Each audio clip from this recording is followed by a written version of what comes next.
ఆమెకు కాల్ వస్తుంది. వాళ్ళ తమ్ముడు కాల్ చేసి, అక్క నేను మీ మరదలు ఈ రోజు మీ ఇంటికి వస్తున్నాము అంటే, ఆమె చాలా సంతోషంగా వాళ్ళకి ఏమైనా పెట్టాలని ఇల్లంతా వెతుకుతూ ఉంటే ఆమెకి ఏమీ దొరకవు. వాళ్ళు చాలా పేదరికంలో ఉంటారు. అక్కడ 2 ఆరెంజెస్ కనపడతాయి. సరే అని 2 గ్లాసుల్లో జ్యూస్ చేసి పెట్టేస్తుంది. ఆ డోర్ కొట్టగానే వెళ్ళి చూస్తే అక్కడ వాళ్ళ తమ్ముడు మరదలే కాకుండా మరదలు వాళ్ళ అమ్మ కూడా వచ్చి ఉంటుంది. అయ్యో ఇది ఎలా పంచాలి వీళ్ళకు అనుకుంటుండగా, సరేలే అని ఒక ఐడియా చేసి వాళ్ళిద్దరికి, వాళ్ళ మరదలకి వాళ్ళ అత్తగారికేమో జ్యూసెస్ ఇచ్చేసి వాళ్ళ తమ్ముడికి మాత్రం ఒక గ్లాస్ లో వాటర్ ఇచ్చి, మా తమ్ముడికి 7 అంటే చాలా ఇష్టం అందుకే అది ఇచ్చాను అంటుంది. అప్పుడు వాళ్ళ అత్తగారు నాకు కూడా 7 కావాలని అడుగుతారు. అప్పుడు ఆమె లేసి ఎలా అని ఆలోచిస్తూ వెళ్తుండగా వాళ్ళ తమ్ముడు పిలిచి, ఉండక్క నేను వెళ్ళి తెస్తాను అని కిచెన్ లోకి వెళ్ళి, ఎందుకంటే అతనికి ఆల్రెడీ తెలుసు తాగింది వాటర్ అని, వాళ్ళ అక్క పరిస్థితి అతనికి అర్థమైంది. సో అతను వెళ్ళి ఒక గ్లాస్ కిందికి పడేస్తాడు. నేను అడగ్గా, అయ్యో 7 ఉన్నదంతా కింద పడిపోయింది, నేను బయటికి వెళ్ళి తెస్తాను అంటే వాళ్ళ అత్తగారు వద్దులే సర్దుకుంటాను అంటుంది.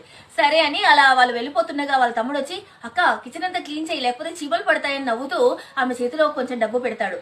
నేను అప్పుడప్పుడు వస్తుంటానక్క మీ ఇంటికి భోజనానికి అని చెప్పి అతను చేయాల్సిన పనిని గుర్తు చేస్తూ వెళ్తాడు. అప్పుడు వాళ్ళిద్దరి కళ్ళలో కన్నీళ్లు కనపడతాయి.